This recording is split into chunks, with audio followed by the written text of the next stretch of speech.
She has risen. Hello, everybody. Happy Easter, Chag Sameach, Happy Pesach. What a beautiful April day. Okay, I just found out it was April. I went to go do the title episode and I'm like, we're in fucking April already? Has spring sprung? Is it spring? I'm so not good with seasons or just years or lapses of time.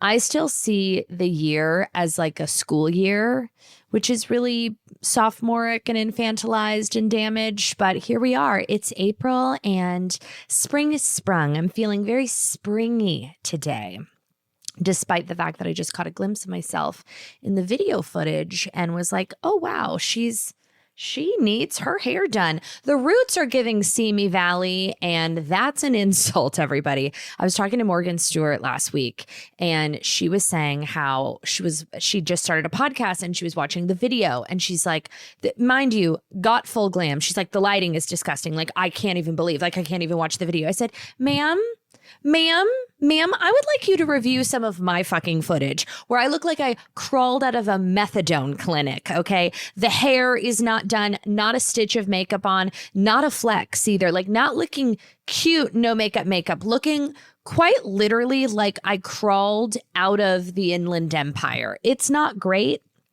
but we're trying. This is me trying, as the great Taylor Swift said.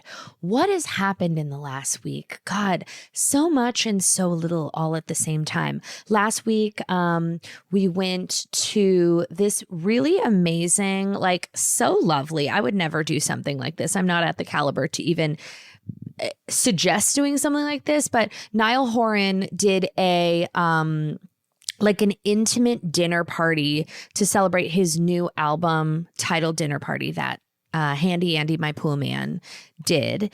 And basically they bust in to our friend's backyard, 50 super fans, okay, who were all I was expecting to be low-key crazy, straight jacket vibes. And they were actually all lovely and normal and not weird. They weren't walking around with locks of Niall's hair, which was refreshing. We had this gorgeous dinner party, and Andrew and our best friend John and Niall, they all did an acoustic set of the album and teased a bunch of the songs and then hit them with a slow hands finale. And then we all sat down together and had this beautiful dinner. The chef from Ann and Jack, if you're a Los Angeles native, you know, Michelin Thai food, did this gorgeous family style meal, and we had cocktails, and little Handy Andy strummed his guitar and did what she did best. I was worried because they were on these bar stools, and that pear-shaped body just is not made for a backless bar stool. Was I hoping one of the legs was going to collapse? Yeah, I kind of was. So I got to live my, my groupie trophy wife fantasies, and that was great. Then it was my cousin's wedding this weekend. So Clyde, Andy, and I hopped in the old SUV and sauntered to Paso Robles. Of course, we stopped at multiple wineries. Yes, was there a zoo nearby? Yeah. Was there a water park? Was there a children's museum? Yes, all quite close. But did we go to any of those? No. I'm just not that kind of mother. And actually, I read this article. I don't know if it's true. I'm not doing any fact checking, but I really feel, I've been talking about this all weekend, we need to let the children, the kinder, be bored. Think about our childhoods, okay? And we had no instant gratification. We weren't given screens. We had dial-up broadband internet, okay? There was not the level of access of things and stimulation and entertainment and activities that we are shoving down these children's throats now. Let them be bored. Give them a stick, okay? And let them figure it out. I read this neurological report that says it takes 17 minutes of boredom for creativity to ensue, okay? Not 10, not 5, but 17 minutes. The brain kind of settles and then freaks out and then looks around and then processes and then simmers, and then you start getting creative. But it takes 17 fucking minutes. So while we were driving to Paso Robles, it's about a 3-hour drive. Did we bring an iPad? No. Do we give him a phone? Never. I tell him that phones, if he ever tries to grab my phone, I say phones are for adults and they're the devil. I said phones are weird. I say phones make people weird. Phones are for work calls, period. And that's it. Like, I saw actually my grandpa, who's the best and like loves Clyde so much. He always plays him like fire truck videos, just like a live loop of YouTube, like fire trucks, like going to rescue, a cat out of a tree, and it's real, real. And he shows Clyde, and the way that Clyde's eyes light up and shift when my grandpa shows him these videos on the phone. I told Clyde, I said, Papa's phone is the only phone that plays videos. And I put the kibosh on it at like 30 seconds because it makes me so physically uncomfortable watching him watching a phone. And this is no judgment to screen mamas, okay? This is just how I'm operating my child in my household. He is not a child that needs a screen.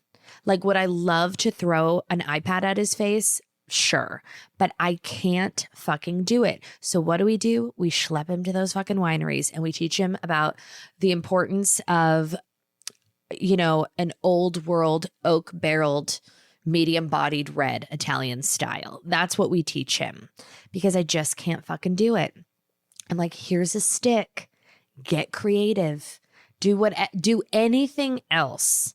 And I tell him every day, and I'm going to tell him every day. Andrew says, well, what are you going to do? We're going to have to adapt. Like, that's not the world we live in. Okay, well, that's the world I fucking live in. I will tell him every day, you don't get a phone or an iPad because it's going to make you weird. I say it now. He's 2.5. I'm like, you can't have an iPad because he doesn't even know what an iPad is, which is like kind of like not to like give myself a tiara and a sash. That's like low-key hard to do as a hands-off mother, okay? Because it would be so much easier, but I can't do it. He's not that kind of kid. He's kind of a creative weirdo, and I want to nurture and force that. How did I get into that? I don't know. So anyways, we went to Paso Robles and we went to my cousin's wedding. It was wonderful. Lots of family time. I will say, I'm tapped out on the family time. And I know one day when my dad is dead, which will be hopefully not for like 100 years, I'll probably get him like frozen and stuffed, like taxidermy. And he really is on a loop. Like, he repeats the same fucking stories, or he just calls and tells me about like all the meals he had, which restaurants he went to and with who, all of like, which I don't fucking care about. He'll be like, yeah, last night I went to Ospey with Brian Greenstein, my lawyer from San Diego, and we had a kale and I'm like, Dad, lovingly, and I say this because I keep it 100. I said, Dad, do you think, let's run it back. Do you think I give a flying fuck what you had for dinner with a stranger? Do you think I care? And I keep it very curt. Very curt. I'm like, okay, great, cool. You should tell that at dinner parties. That's great. Hey, Dad, maybe you should write a screenplay about that. You had a kale salad with Brian? I don't fucking care. And then he does the same thing every day. Hey, Jack, what's new? I'm like, literally nothing. We spoke 2.5 hours ago. Well, I'm going to go check on Grandma. Then I'm going to get back to the beach. I got a repairman coming. The internet's not working. Then I'm going to go to Dear Jane's with Zach from my office. I said, Dad, I don't fucking care. Love you. Lilas 143 forever. I don't fucking care. I don't care about Brian. I don't care about Zach. I don't care about so-and-so. I don't care about Susan from accounting. I don't fucking care. Okay. I was at 36% battery life. Now you've taken me down to 28%. And when he dies, I'll reminisce on these memories. But for now, I'm like, I've got very short window of opportunity to like thrive solo without talking. And you have burdened me with this information. So it's just been like lots of family time. And now we are settling back into the springtime charades. Did we do anything for Easter? We did not. I thought about it. I was like, am I going to go to Target and get those little fucking eggs, those microplastics, and hide them around the yard? I don't know. I mean, Easter, listen, I celebrate all holidays, but the Easter of it all is weird. We get some creepy uncle to dress up as a bunny and then hide candy in a park. If that's not a Megan's Law fever dream, I just don't know what else is, okay? And everyone is really hitting us with the carrot, tulip, floral arrangements. It's very Caucasian. The caucasity of it, I'll never understand. Oh, here's some exciting news. Kanye West did 2 shows in Los Angeles last week. That's great. I'm so excited for him. I hope everybody had a great time at the Kanye West concert. That is so cool. I love that for him. I love that for you. Do you remember when Kanye West bought out a whole Super Bowl ad? Okay, wait, do you remember? Okay, let's run back the clock a little bit. Remember when Kanye West bought a Super Bowl ad to divert people, a Super Bowl ad, which is like the most recognized, widely viewed commercial like in the country, and then bought said Super Bowl ad to lead us to a website that exclusively sold t-shirts with swastikas on them as the only merchandise available from that link that was promoted to millions and millions of people. And he just sold a shirt with a swastika on it. Do you remember that? Remember when he said he wanted to go DEFCON 4 and kill all the Jewish people and that he's a Nazi and that he loves Hitler? I do, but I hope you had a great time at the concert. How was Runaway? Oh my God, I bet you had so much fun. Here's a hot tip. If you went to the Kanye West concert, you might want to keep it to your fucking self, okay? Because listen, I'm about forgiveness and forward progression and making amends, but Kanye West, I think I'm good. Do I think Runaway is one of the greatest songs? Yes. Oh my God, Ghost Town. I could go on and on. I can't separate from the art. What is it? I can't separate the art from the artist at this point. And bringing out Northwest, bless her, okay? Giving Northwest the stage to sing her little song, Miss Westy, Northwesty. Okay, granted, did I put my 1.5-year-old out on a stage in red cowboy boots like full Magic Mike and made him show his tits to crowds of people? Yes. But did I ever say I wanted to kill Jews? No. So hope you had a great time. Have fun. Oh my God, you're going to the Kanye concert? Have the best time, girly girls. How many more times are you going to make me scream from the rooftops that Skims is the best intimates on the market? Have you not been listening, Jessica? Okay, I have been yelling about it into a microphone for years, okay? First, it was the Fits Everybody collection. Then I was raving about their bras, their thongs, like keep up, okay? I need you all to open your ears and listen very carefully. You need to buy the Skims Everyday Cotton Boy Short. That's not a suggestion. That's an order. They're soft, they're breathable, they're stretchy, the most comfortable underwear ever. So perfect under like little sundresses. They're just light, easy. We're not doing like teeny tiny G-strings, and we're also not doing like discolored granny panties, okay? You need something that's cute, that's comfortable, that like wears beautifully under clothing. Also, if you're watching the video from this week's episode, like just coincidentally, I'm wearing a Skims baby pink t-shirt and a Skims zip-up sweatshirt. Like I practice what I preach. I fucking love Skims. Shop everyday cotton and all of my favorite bras and underwear at skims.com. After you place your order, be sure to let them know that I sent you. Select podcast in the survey and be sure to select my show in the drop-down menu that follows. Thank you so much, Skims. We love you.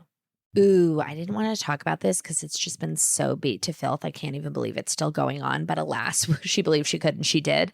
So last week, the Blake Lively and Justin Baldoni court drama continues. The judge dismissed 10 out of 13 of her claims, most notably her allegations of sexual harassment. And the judge concluded that the harassment allegations were far from baseless. Okay, so that's a small win. They were dismissed as he found that Lively was an independent contractor rather than an employee, and that California protections did not extend to the New Jersey location of the shoot. They are still set to go to trial over her claims of retaliation. So that is a huge, huge blow to Blake Lively's case. And then she posted this very long kind of statement about how she will keep fighting and that this is not celebrity drama.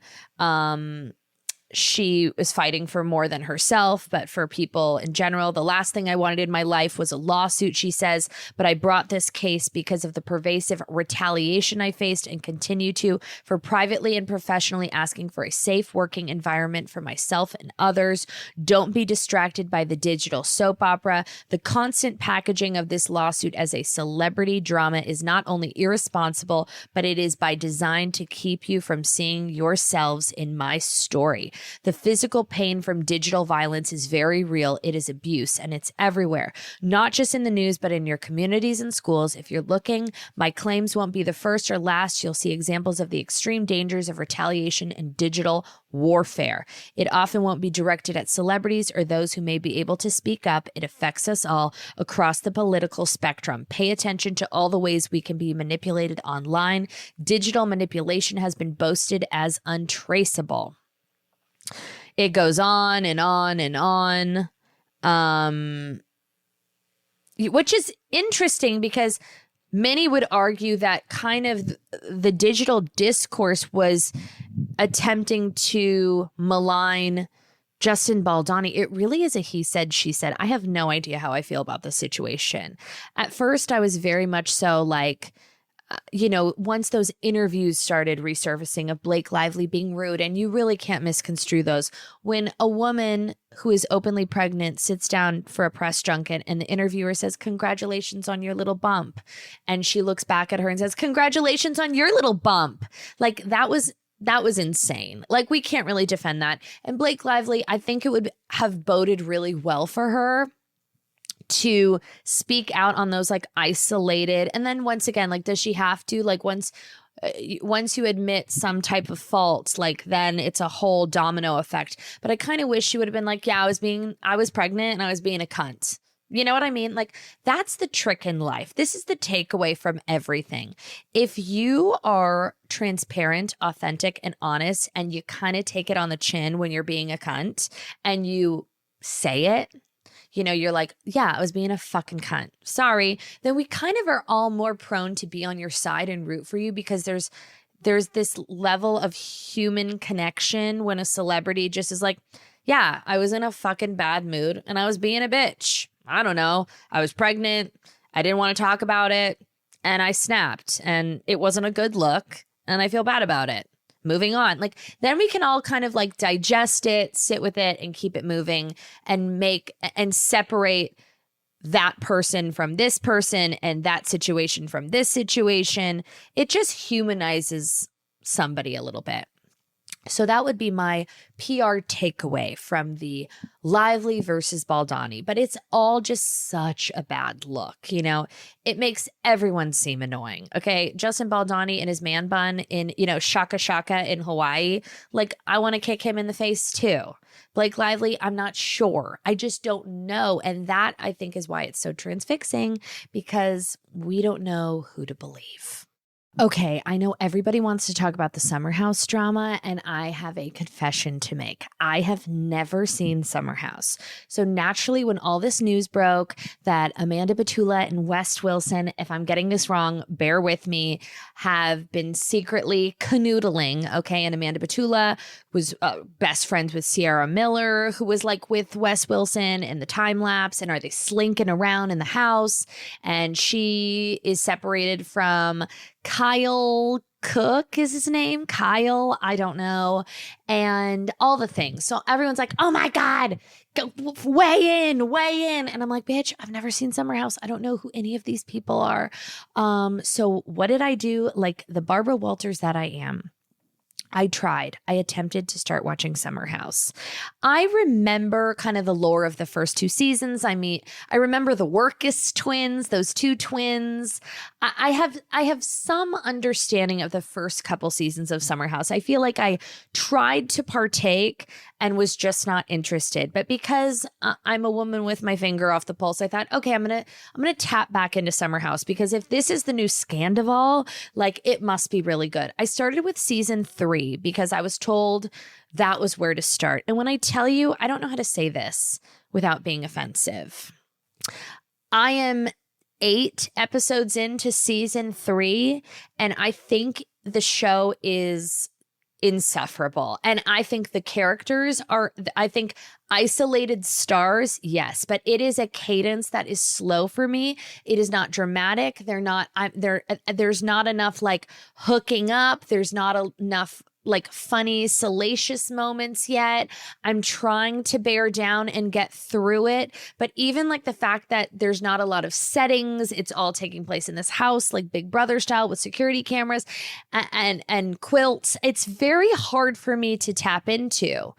And I am hoping that it pops off next season. I'm confused as to why people told me to start at season 3 because it ain't, as the kiddos say, it's not clocking for me. I'm not understanding. Like, you watch Vanderpump Rules season 1, and this is no shade because I've met a lot of the people on the cast. I fucking love Hannah Berner. Lindsay came on. I loved her. I don't know Paige personally, but like heard great things, think she's a star, all of the things. But as I'm watching the show, I'm very, very confused by the draw. I'm hoping that this is just a soft launch and then we crank up the volume. But if it stays at this cadence and this level of like lukewarm drama, romance, entanglements, I'm out. Like, I'm not into it. A lot of themed parties, a lot of rosé, a lot of it's very one note to me right now. So I'm going to stick with it. I'm trying. This is me trying yet again, but I'm not getting it. One thing I appreciate about the Summer House drama is that these people are not in hiding. When I saw the photo of Sierra Miller crouched in front of an Hermes looking as stunning as ever, I thought, wow, she doesn't even know how great this is about to be for her. This is like the best thing that's ever happened to her. And then I look at a picture of this guy, West, and then I'm watching old episodes of Amanda, and I'm thinking, what in the vanilla mundane bullshit are these two? Okay, Sierra Miller, knowing nothing about anyone, I haven't even been introduced to Sierra Miller yet on television, but just an outsider looking in, making, vapid conclusions. Let them, as Mel Robbins would say, okay, saunter off, skip off into the distance, okay? They both look like basic, the caucasity. Let them skip off into the fucking Hamptons fields and get ticks, okay? I don't give a shit, but I stand with Sierra Miller blindly, and I'm going to give it another go. I'm going to dedicate some time, and I'm going to report back next week if I have any new emotional findings. But as of now, I am not invested in Summer House, and I don't have a real take on the matter. Oh my God, wait. Did I tell you that I have a frog infestation in my house? Not in my house, in my backyard. How did it take me 20 fucking minutes to tell you? The river and the rainstorm are my brothers. I am full-blown Jukahanas over here, okay? I have what I thought were alien drones cosplaying as frogs, but we have about 400 frogs hopping around in my backyard, and every night I keep trying to get a video of it. This is why I'm like a little freaked out, because I do feel like there has to be like an alien frog connection, and I can't really explain that to you. They just feel like slithery and like they feel like they're part of the same family. Is it an amphibian? Is it a reptile? Is a reptile an amphibian? Don't know. Not a botanist, not a zoologist. A botanist is a plant person. A zoologist is an animal person. Is that right? Also don't know.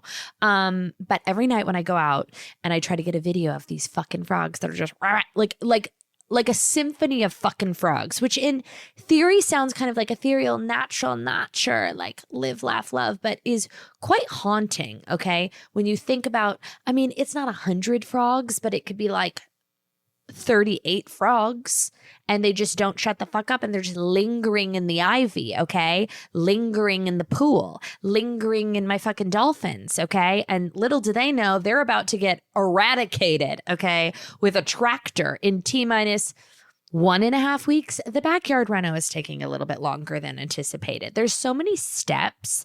It's not like they can just come in with the bulldozer and get to fucking work. We had to do a survey, and then there's like permits. We have to run like gas. Like there's a whole fucking thing. But in the interim, it's like the universe is saying, get it going, bitch. Summer's around the corner. We're going to leave you with 700 frogs in your backyard that croon you to sleep every night. Every time I go out, before I can even hit record on my phone, it's like they sense my presence and they all shut the fuck up, which is like maybe it's a predatory thing, but we also had a mountain lion last week. Okay. We've got goats, we've got mountain lions, we've got hawks, we've got eagles, we've got owls, we've got coyotes. Okay. We've got rabbits, we've got squirrels, we've got frogs. We've got rats. And I'm not talking about rodents. I'm talking about me, okay? Nibbling on a piece of cheese, wondering how I'm going to get these fucking frogs out of my yard. It's pathetic. Who the fuck has a frog infestation? The possums and the otters are my friends. I haven't seen Pocahontas in a while. Is Pocahontas canceled? I think Pocahontas is maybe on the do not watch list, on the cultural appropriation Disney list. I don't know. But I always loved Pocahontas. My favorite Disney princesses were, let me think. I was never like a real like Disney gal because I was hugged as a child and not infantilized. I was watching like Melrose Place when I was about 5. I'll never forget it when Marcia Cross shaved her head. Like I watched Melrose Place with my mother every single day. Okay. And it was revolutionary. It honestly shaped me as a person. It gave me grit. It gave me intrigue. It gave me just kind of like a perspective on the world that you can't get from Disney movies. Disney movies are like low-key also so depressing. Why does like there's always a dead parent, and I understand like it's, you know, relatable, but they're kind of dark, no? Like Alice in Wonderland, she's on Molly, right? But I remember loving like Pocahontas. I just thought she was hot because she was hot. And I loved Mulan because I love a woman just kicking ass and taking names, you know, and like low-key cross-dressing. And I feel like I fucked with The Little Mermaid, even though I'm not a big swimmer. I'm not an aquatic person, but I just like loved the rags to riches, you know, or it was kind of riches to riches because like her dad was a king and then she like gets on land and then she like moves in and she's like playing with her fork. This is a great podcast, you guys. I'm doing really good. Things are going really well for me. Sorry, we're back. I had to go take a little break because I have an iron deficiency and I needed to go get a French dip sandwich. And when I tell you that I'm so in the trenches of my menstrual cycle that I almost drove 48 minutes to go to the South Beverly Grill to get a French dip sandwich with horseradish, because that is the only thing that sounded unbelievable to me today. Like, I just need red meat. I need red meat. I'm low on iron. Okay, that's what we're dealing with today. Then I sauntered to Home Goods because I really should have waited till tomorrow. Tuesday is when they restock, but like I just needed a bit of a palate cleanser. I needed to go out in the world and spread my wings and eat my beef to try to like refuel for topics, because the truth of the matter is that not a lot is going on in the moment. They're like, Jackie, the world is on fire. What you talking about, you dumb bitch? Yes, I know, but I think it's important to just be honest when we don't have a lot to contribute to society. And I'm feeling that way recently. A lot of people have been saying, Jackie, why are you so MIA on Instagram? And, you know, whilst hitting you with a bunch of promo codes and self-serving ads, am I as active on Instagram in the past few weeks? Not really. And the truth is because I just don't have a lot to say, and I don't want to generate like a lukewarm take for consumption to stay relevant. Relevant is generous. Like I'm barely relevant, but you know, it just feels like a lot of noise and everyone's not hot takes. Like I said, mid to lukewarm takes, and everyone advising everyone on anything. Like every time you open the app, it's like how to get your confidence back, how to instill boundaries, how to do this. And it's like, bitch, are you doing that? I watch these hoes, you know, preaching the good life and skincare routines. I mean, by the way, you should only be taking skincare tips from me because the skin is flawless. It's quite literally all that I have. But like how to be more confident, how to set boundaries with friends, how to find inner confidence, like all this bullshit. I'm like, you're crying yourself to sleep at night. Let's keep it 100. Let's keep it 100. So yeah, I don't really feel like I have a lot to say or a lot to contribute. And when I find myself in those moments, I need a palate cleanser. We tootled. We've been over this 700 times. I went to Home Goods, and this is how I know I'm in a dark place. There's 2 red flags that have happened in the past 48 hours where I thought, Jackie, I need to go find my spritz bottle with my vinegar and give myself a little spritz on the face and calm the fuck down. The first thing that happened yesterday was I said to Andrew, I said, what do you think about me getting a convertible? He said, Jackie, what the fuck are you talking about? I'm like, it doesn't have to be like a crazy one, but what if we just like leased a sports car for fun, for the weekends, for like, you know, a fun drive to wine country? He's like, we're absolutely not doing that. That's a very, very dumb idea. And I'm like, yeah, I know, but I just like miss it. Because before Clyde, I had the most obnoxiously perfect, kind of like burgundy purple Mercedes convertible that was like totally pimped out, had everything, the most beautiful interior. And I would just like whip and nay through suburbia with like the vitamin D hitting my brittle little protruding shoulders. And I found that it was actually really effective for like food consumption. So every meal was al fresco. It didn't, you know, I feel like the stench of the takeout food that I hotbox my current car with, there was just like more aeration. So I loved it. I loved every second of it. And I just always think about how fun it would be to like feel the wind in my weave again. And I got an email from the dealership that was like, we're running specials on the same car that I used to have. And I'm like, what if I just go get one? Like, I'm going to get one. Like, what if it's electric blue? I would never, for the record, I would never. Acceptable car colors. I'm a colored car person. Okay, I'm very inclusive. I like a dark green. I like a dark burgundy. I like a jewel tone. I like a navy. I'm not really a silver person. I'm also not a white car person. No shade, no judgment. I just like don't envision myself in a white vehicle. And I don't really know how to explain that. Even a black vehicle, even a charcoal vehicle, I'm either going navy or green or something. It's got to be something, but I can't.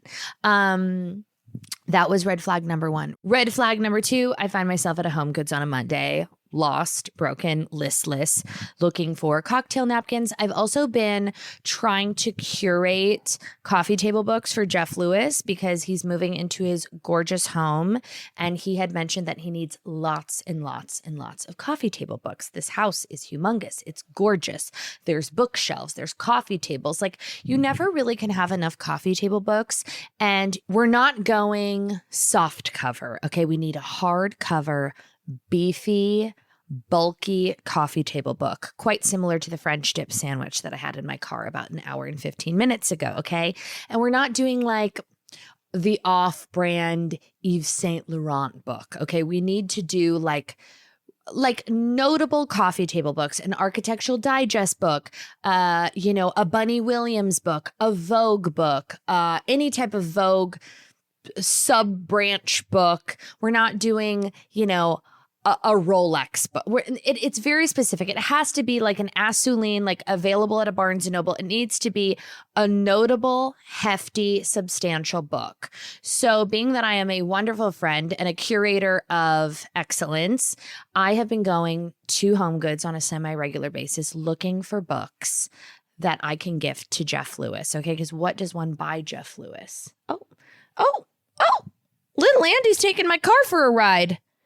Oh my God, that's another thing. Andrew left his fucking car keys in the wine country. So they're FedExing them to him. And now she's got to borrow my whip. We're a one-ride household. I probably should have gotten that fucking convertible. Anyways, so I find myself at Home Goods today perusing the coffee table books.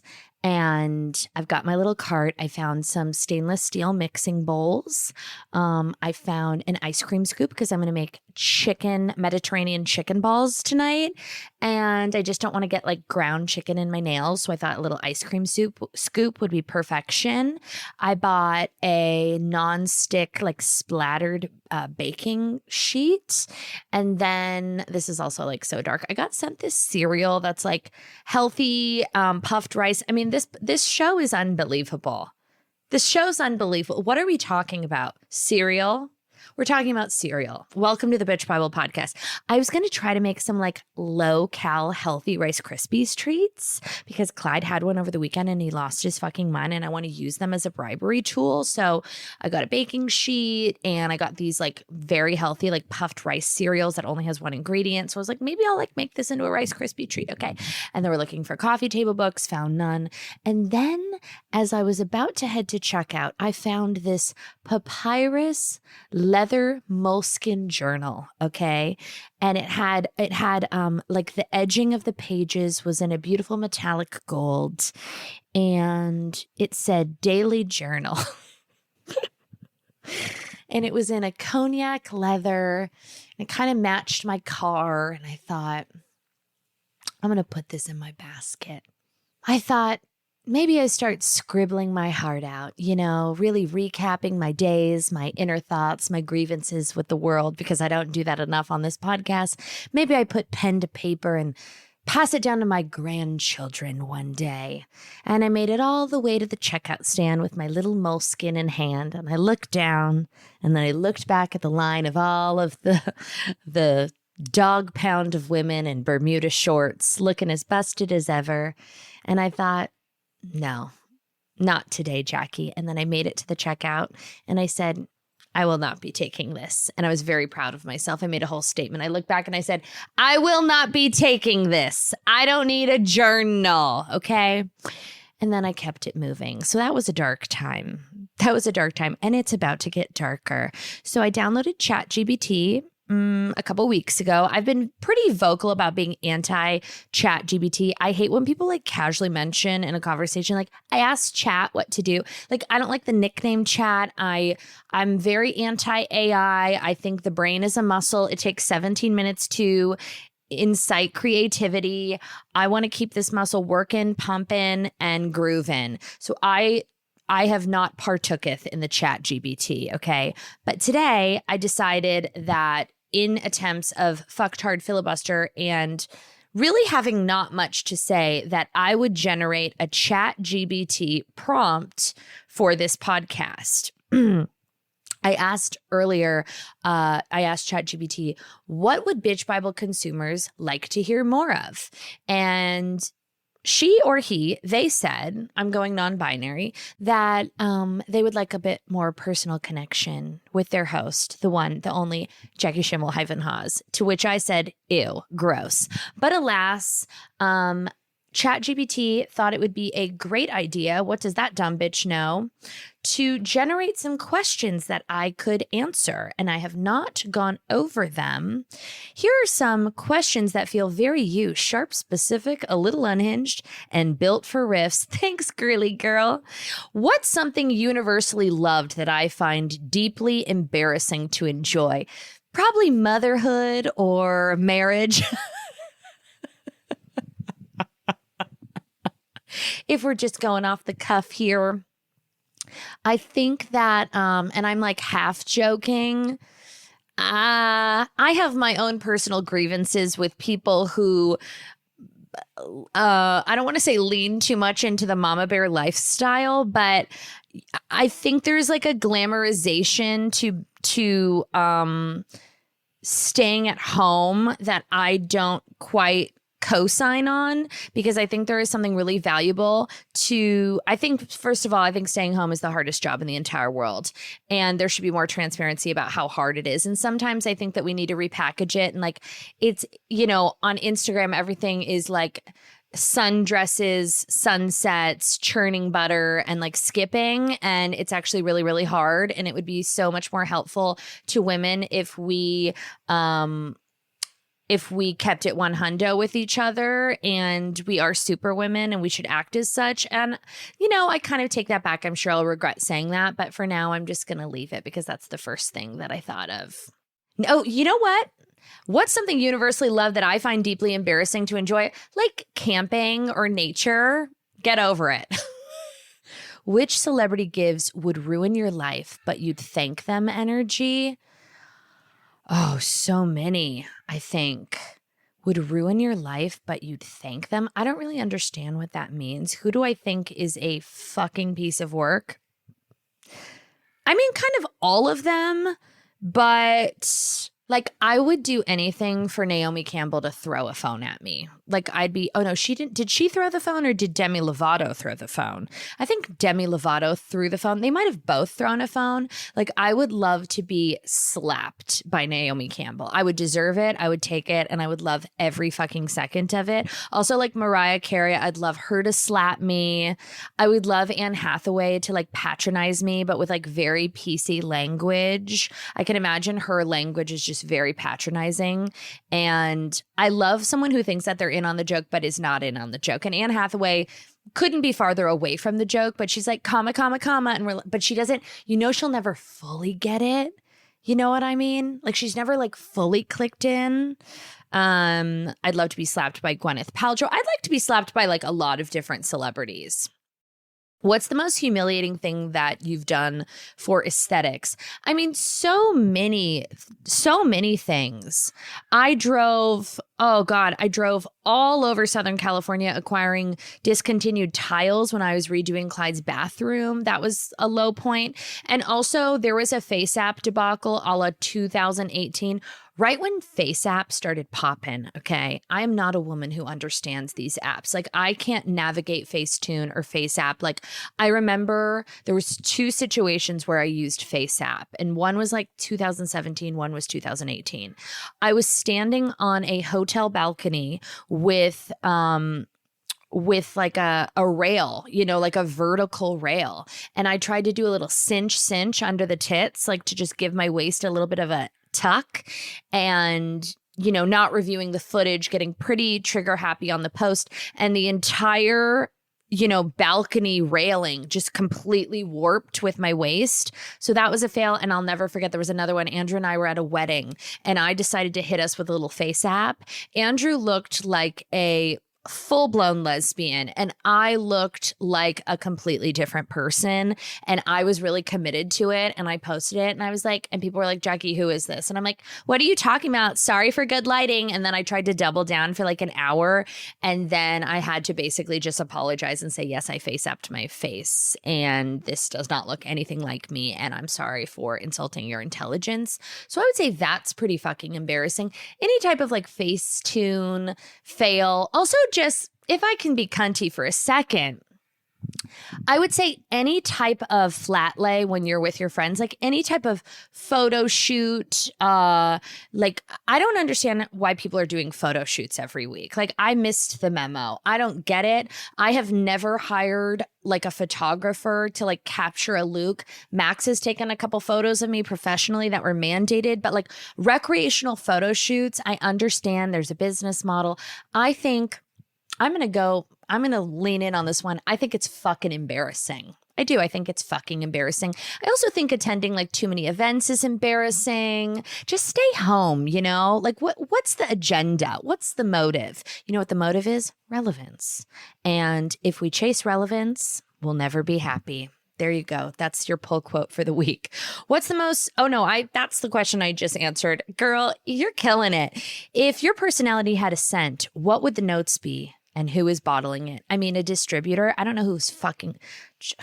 Listen, you can't program a sense of humor. I'll tell you that much. If my personality had a scent, I would say like vodka, perhaps like a shiso leaf and like touches of fig.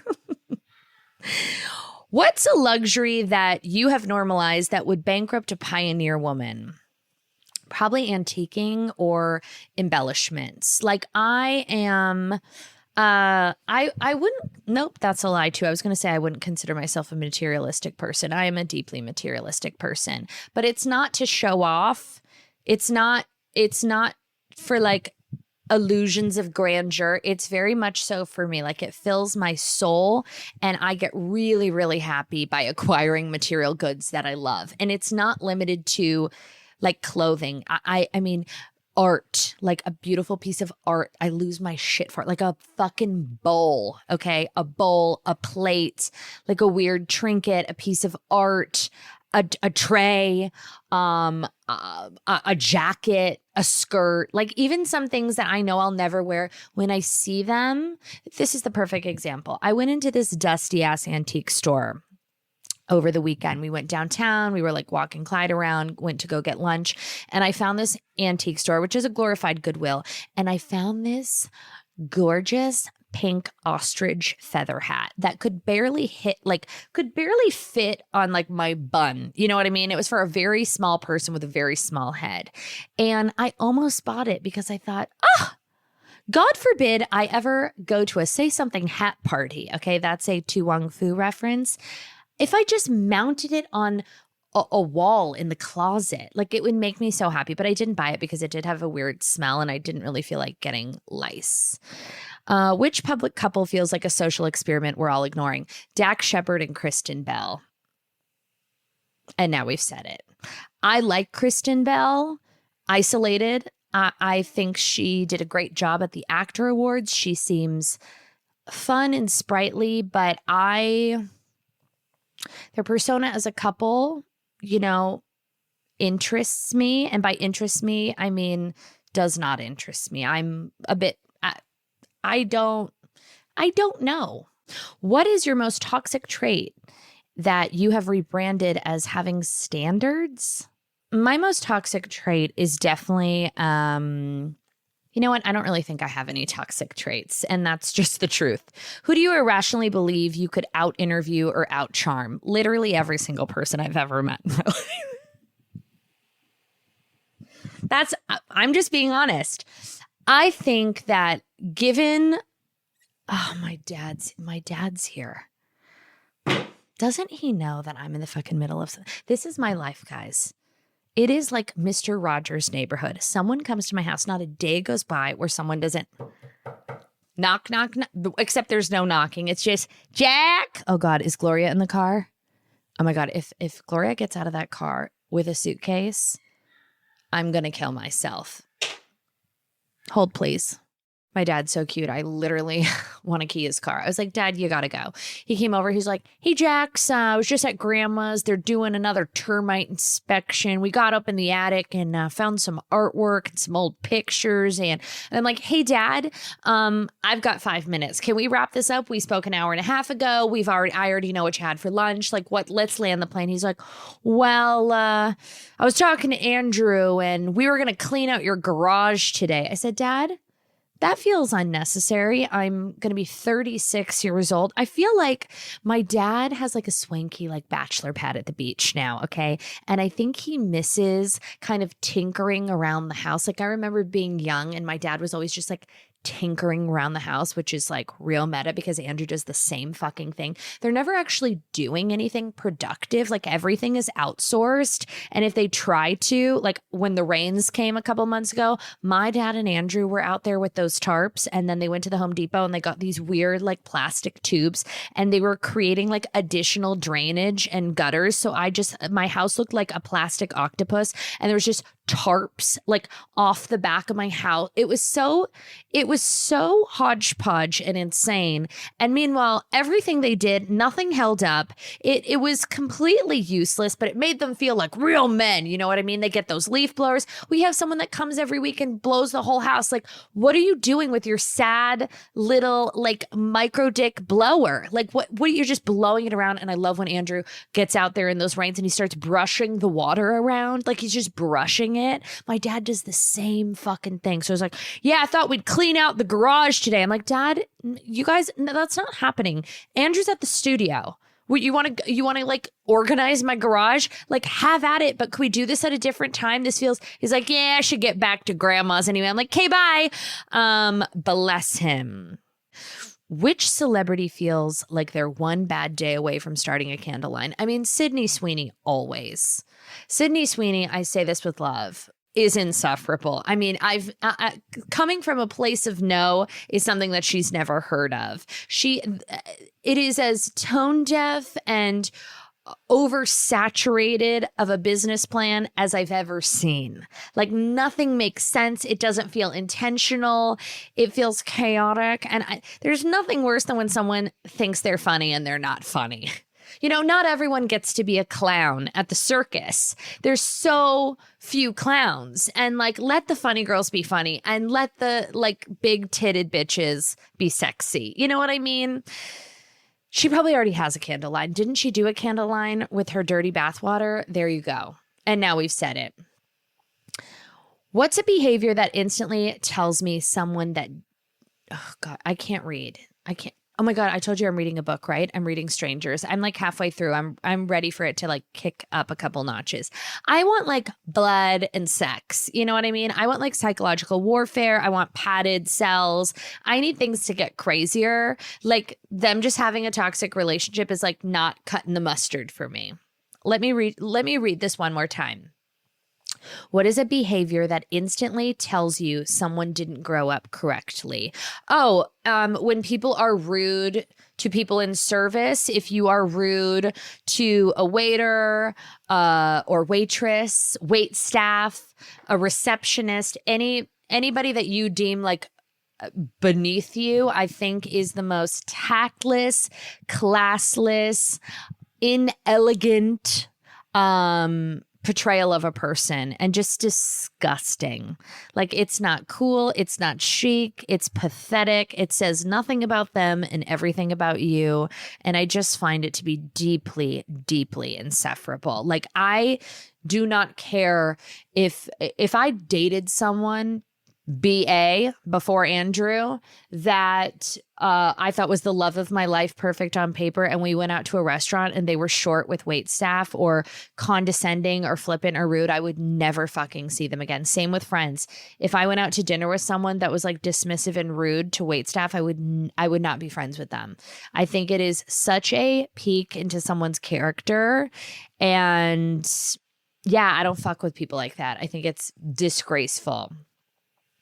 What would my warning label say if I came with one?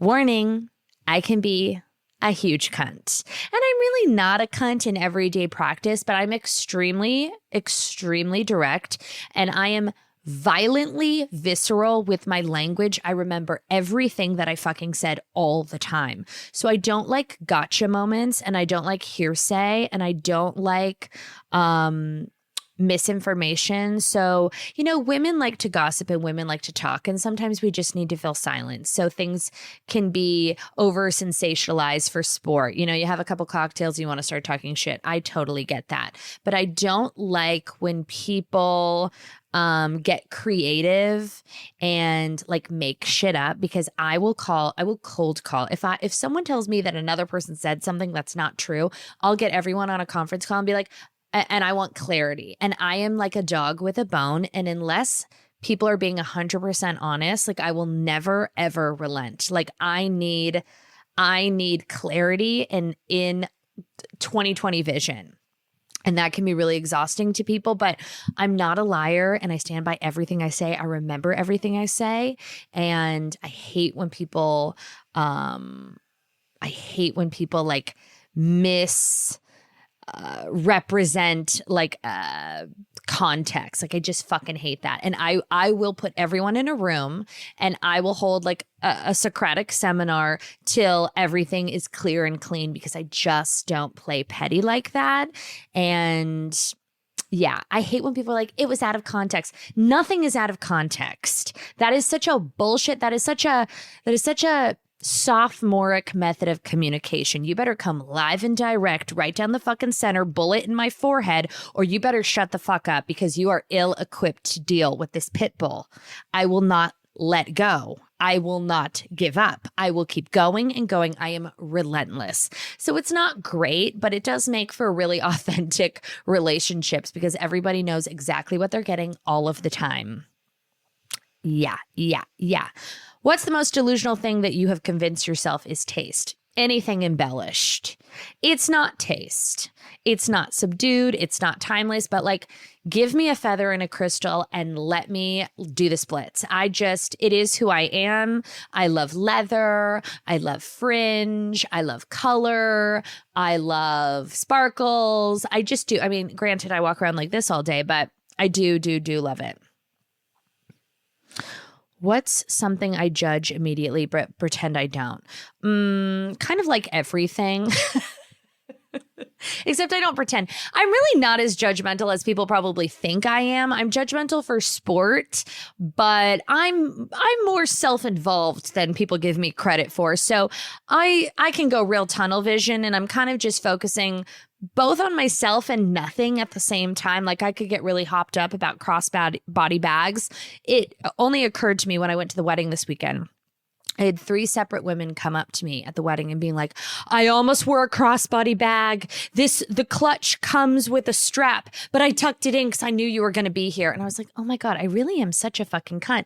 I said, listen, sometimes you got to just fill the clock. Do I stand by the fact that a crossbody bag at a wedding is insane? Yes. And then another girl came up to me and she was like, I almost wore my Apple Watch, but I left it in the car. I hope it's not overheating. And I said, you're welcome. You shouldn't wear an Apple Watch to a wedding.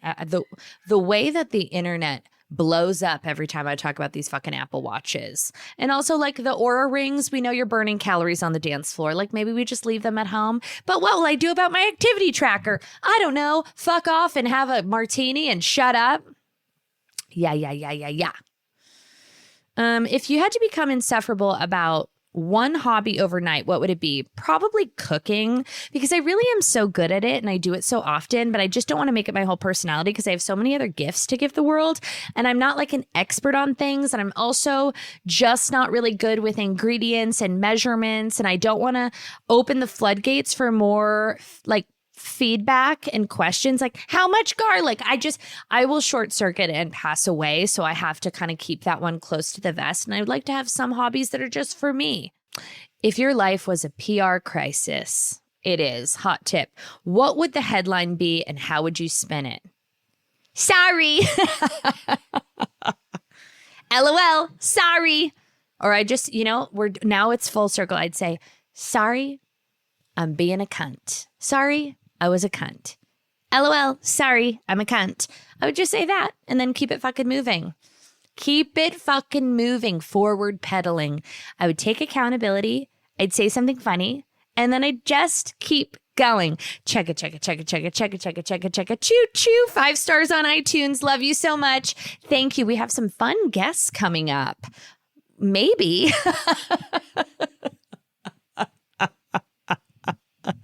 Maybe they'll be fun. Maybe it'll be terrible. We don't know, but something to look forward to. Talk to you next week. Love you so much. Have a beautiful week.